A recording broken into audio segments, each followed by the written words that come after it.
America, meet Philip, a happy-go-lucky prankster, incredibly talented athlete, and lovable son and brother whose life was changed forever. This is his drunk driving story. 28.7 million people admit to driving drunk every year.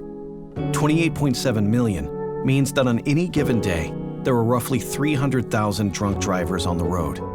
Thankfully, 1.1 million are caught and arrested, roughly 3,200 a day. But even with those arrests, there are still 296,800 drunk drivers on the road each day.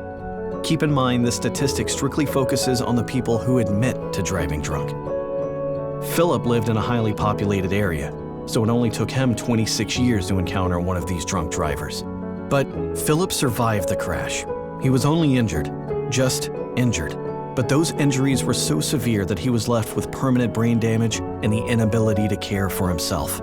After the crash, the medical bills began piling up, far surpassing $250,000 in the first 6 months alone. So Philip's family attempted to sue the drunk driver, but on top of his legal fees, he could only pay them $10,000. Then they attempted to sue the bar that overserved the driver, but the bar's insurance policy ran out, leaving Philip's family at a financial dead end.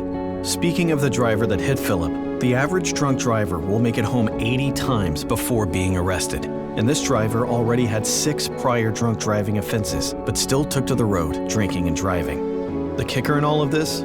Although Philip was left with permanent brain damage, the driver didn't kill him. And since he didn't, the maximum sentence in his case was just 10 years. The driver got 10 years.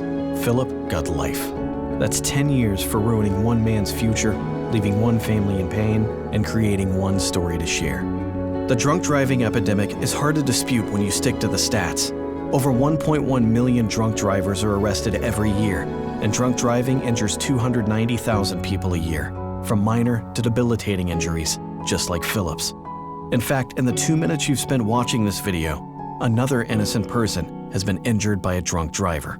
With numbers this high, we're all involved. If you or someone you know has been impacted by drunk driving, please share your story on social media using #MyDrunkDrivingStory.